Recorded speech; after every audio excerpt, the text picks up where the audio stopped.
Deuxième rencontre avec l'attachant attaché de presse de l'écurie des Cimes. Beignat de la Forcade nous présente une collection impressionnante de plus de 9000 véhicules, dont certains confectionnés par ses mains d'artiste.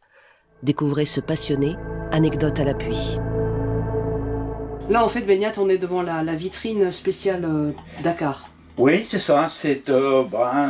Quand j'ai fait le Dakar, j'ai commencé à collectionner les voitures, donc celles qui venaient du commerce, après celles qui étaient vendues en kit, où il faut les poncer, les ébarber, les peindre et poser tous les décalques. Et puis après, on a fondé un club qui s'appelait Rally Raid 43.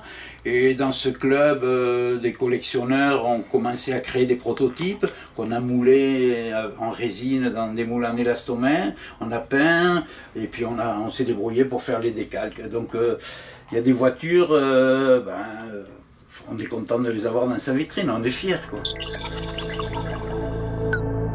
Un autre petit camion que je vous montre, c'est le Pisgoer. Voilà. C'est avec ce camion que Pierre Couillette faisait l'assistance des frères Marot pendant des années. C'est un camion d'origine autrichienne qui passe partout, qui avance pas, mais efficace dans le sable et partout. Voilà. C'était un peu l'époque où il y avait encore des 4L, il y avait des 403, où on a vu arriver les D'Angel et on commençait à voir les premiers véhicules, les Toyota notamment, les premiers véhicules japonais. Et il y avait même, puisque dans les premières années, il y a un dénommé Pescarolo qui s'est lancé dans le Dakar sur des Vespa. Donc il fallait le faire. Ils n'ont pas été très loin, mais voilà. Ce camion a une histoire. Ce camion est un camion unique, c'est un Astra italien, et c'est dans ce camion que Caroline de Monaco, la princesse, a fait le Dakar, enfin une partie. Et ce camion était particulier parce que sur le côté, il a des chenilles. Et donc quand il s'enlisait, les chenilles se baissaient, ça lui permettait de sortir de l'impasse et de pouvoir continuer. Bon, après, ça a été un système qui était très lourd, très compliqué. Donc au milieu, à mi-course, elle abandonnait, elle est rentrée directement sur Dakar. Et c'est un peu dommage parce qu'en Mauritanie, dans un petit village qui s'appelait Tichit, qui était ravitaillé une fois par mois par un camion, ils avaient pris la maison, la plus belle maison, et ils l'avaient aménagée pour recevoir la princesse. Et il fallait voir comment ces gens-là étaient désolés de ne pas voir une princesse chez eux. Est-ce qu'on peut donner un chiffre sur l'ensemble de cette collection? J'ai plus de 9000 véhicules, parce que j'ai une autre passion, c'est les camions de pompiers. Et je participe à l'élaboration des modèles pour une boîte qui est à Oyonnax.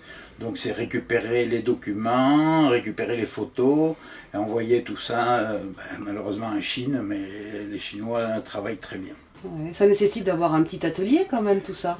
Ça nécecite de savoir bricoler, oui, puis d'avoir un petit atelier. Vous voulez le voir, je suppose. Ah on va y aller, bien sûr.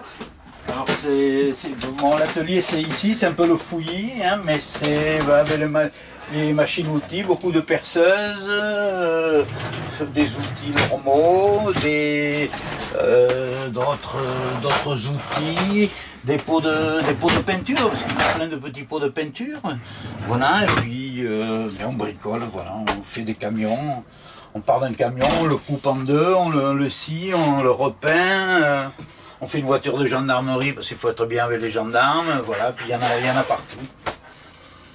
Et la boîte pour laquelle je travaille, je ne vais pas cacher le nom, qui s'appelle Edigor, voilà, on a fait ce camion notamment, qui est le camion grande puissance mousse. Il y en a 3 dans le département, un qui est à Mourinx, un qui est à Hurte maintenant et un qui est à Pau. Le véhicule qui vous fera toujours craquer? Beaucoup. Le préféré? Le préféré, oui, c'est un gros véhicule d'aéroport qui s'appelle un S2000 Et on m'avait demandé de faire le prototype pour l'usine Sides qui est à Saint-Nazaire. J'ai fait le prototype et ce prototype après, je l'ai prêté pour faire les photos et je l'ai envoyé dans une entreprise qui a fait des modèles réduits et qui l'a reproduit. Donc j'ai le prototype et j'ai le modèle réduit, voilà. Ouais. Donc je suis assez fier de ce camion, oui. Voilà, ça c'est le prototype qui est fait en plastique, en feuille de plastique. Et ça, c'est celui qui est sorti par la marque et qui... Alors celui-là doit peser, je sais pas, 400 grammes et celui-là fait 2 kilos. Et ça, c'est les premiers gros véhicules qui ont été en service dans les aéroports, en France et à l'étranger, puisque j'en ai retrouvé en Afrique et ça, voilà.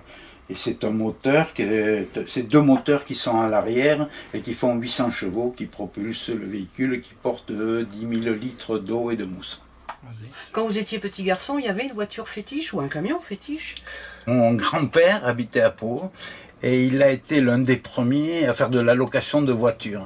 Donc c'était dans les années 52-53 et là il avait des 203, des 4 chevaux, des 2 chevaux. Donc ce qui fait qu'à 12 ans, 13 ans, quand les clients ramenaient la voiture le soir, la laissaient dehors, je prenais un coussin, je montais dans la voiture et je rangeais les voitures dans le garage. Je dis pas que j'en ai pas esquinté un peu, mais bon, mon grand-père fermait les yeux, quoi. C'était mon début dans l'automobile. C'est pas mal. Maintenant, vous les rangez dans les vitrines. Voilà, mais j'ai plus de place.